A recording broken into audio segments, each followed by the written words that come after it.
Liberdade restrita, democracia falha. Artigo escrito por Samuel Hannan. Existe uma prática, já antiga, de se atribuir aos problemas econômicos e financeiros a razão principal das grandes mazelas do Brasil e do sofrimento da maior parte de sua população. Trata-se, entretanto, de um sofisma que não resiste a uma análise mais profunda sobre as condições do país. O Brasil é um país muito rico em recursos naturais, uma das poucas nações em que é possível se produzir 2 safras agrícolas por ano na mesma área de cultivo. Somos um imenso território com enormes reservas de minérios, petróleo, carvão e gás natural, abundante em água e sol. Em recursos humanos, o Brasil é igualmente farto em quantidade, produzindo profissionais e pesquisadores capacitados para exercerem postos de comando em todas as áreas e em qualquer parte do mundo. Os números comprovam que a nação não tem problemas financeiros porque arrecada em tributos mais de 1/3 do Produto Interno Bruto, PIB, e está entre os 4 países do mundo com maior volume de recursos em termos de percentual do PIB. Possui a 14ª maior carga tributária do planeta, recebendo dividendos de cerca de 1% da riqueza gerada por todos os bens e serviços produzidos anualmente. Mesmo assim, gera déficit nominal atual de 9 a 10% do PIB. O verdadeiro problema, então, está na duradoura crise ética, moral e comportamental na qual o país afundou por culpa dos políticos, dos governos e da sociedade civil. O resultado é que o país do futuro perdeu a condição de bem conceituado no exterior e até mesmo sob a ótica de seu próprio povo. Ao contrário do que aparenta, o brasileiro não é mais feliz. Segundo o Relatório Mundial da Felicidade, uma medição publicada anualmente pela Rede de Soluções para o Desenvolvimento Sustentável da ONU, em 2024 o Brasil ocupava apenas a 44ª posição. Como o mercúrio, que tem efeito cumulativo no organismo, doenças endêmicas foram corroendo a moralidade nacional. Ao longo dos tempos, verdades e fatos foram sendo sistematicamente substituídos por mentiras e narrativas convenientes a alguns poucos e poderosos, sempre descompromissados com a verdade.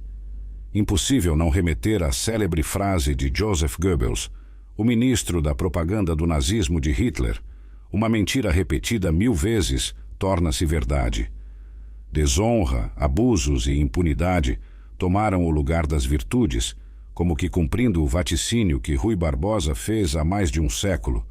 De tanto ver triunfar as nulidades, de tanto ver prosperar a desonra, de tanto ver crescer a injustiça, de tanto ver agigantar-se os poderes nas mãos dos maus, o homem chega a desanimar na virtude, a rir-se da honra, a ter vergonha de ser honesto. A sensação de impunidade permeia toda a sociedade brasileira e é um convite aos maus feitos. Democracia, liberdade e justiça permeiam as discussões no país que segue polarizado.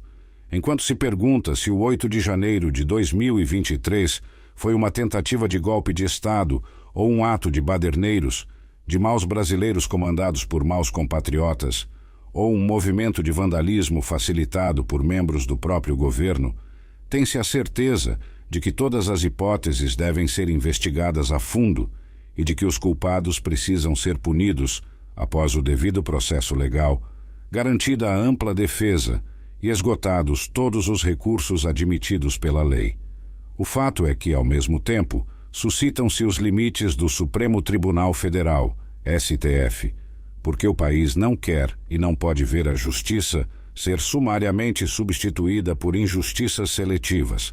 Cabe lembrar outra vez Rui Barbosa, que em outro pronunciamento, desta vez no Senado Federal, no Dia dos Advogados, alertou: a falta de justiça, senhores senadores, é o grande mal de nossa terra, o mal dos males, a origem de todas as nossas infelicidades, a fonte de todo o nosso descrédito, é a miséria suprema da nossa pobre nação. Sem qualquer dúvida, a justiça é fundamental à democracia, mas o mundo está atento ao que acontece no Brasil. Levantamento da revista britânica The Economist mostra que, de 2023 para 2024, o país caiu 6 posições no ranking internacional de democracia passando a ocupar a deplorável 57ª colocação entre 167 nações, sendo superado por nações como Argentina e Hungria. A publicação atribui decisões do Supremo Tribunal Federal como um dos principais fatores para o rebaixamento e considera o Brasil como uma democracia falha. O Brasil precisa se debruçar sobre a relativização da liberdade, trocada por liberdade mais restrita e dentro de um contexto ainda não decifrado. Mesmo a liberdade de imprensa vive dias sombrios no Brasil. De acordo com o mais recente ranking mundial, elaborado pela ONG Repórteres Sem Fronteiras, o país ocupa a desonrosa 82ª posição no planeta. Fica atrás de países como Timor-Leste, Moldávia e República Centro-Africana. Ainda foi considerado o segundo país mais perigoso para os jornalistas nas Américas, atrás somente do México. Igualmente importante para uma nação é a liberdade econômica, e nesse aspecto também não há razões para o Brasil se orgulhar, pois ocupa apenas a 85ª posição no recém-lançado Relatório de Liberdade Econômica de 2024, elaborado pelo Fraser Institute, do Canadá. O documento avalia a liberdade econômica de 165 países, de acordo com critérios como o tamanho do governo, sistema jurídico, direitos de propriedade, acesso a dinheiro sólido, liberdade de comércio internacional e regulação de mercados. Cabe, nesse sentido, lembrar o economista, filósofo, cientista político e escritor norte-americano John Kenneth Galbraith, para quem a falta de dinheiro é uma poderosa limitação da liberdade. Liberdade política sem liberdade econômica é ilusão, escreveu Galbraith. Todos esses indicadores sobre liberdade, política, de expressão, de imprensa e econômica, democracia e felicidade são incompatíveis com um país que é 10ª economia do mundo, o 5º maior em extensão territorial e a 6ª nação mais populosa do mundo.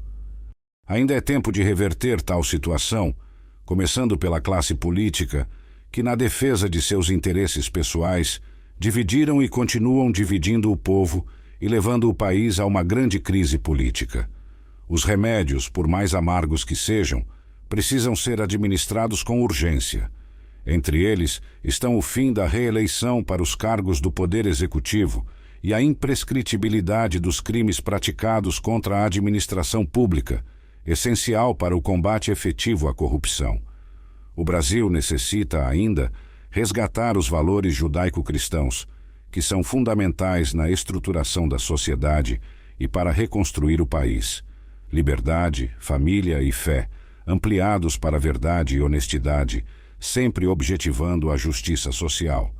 A história registra que a França já teve um rei que levou o absolutismo ao seu auge, reinando durante 72 anos sob a célebre frase «L'État c'est moi», em português, o Estado sou eu. Não é disso que o Brasil precisa. Democracia plena é o sonho dos 213 milhões de brasileiros. Ela pressupõe ampla liberdade sem o que é falha. Samuel Hanan é engenheiro com especialização nas áreas de macroeconomia, administração de empresas e finanças, empresário, e foi vice-governador do Amazonas, de 1999 a 2002. Autor dos livros Brasil, um país à deriva, Caminhos para um país sem rumo e Brasil, que país é este? Acesse o site samuelhanan.com.br.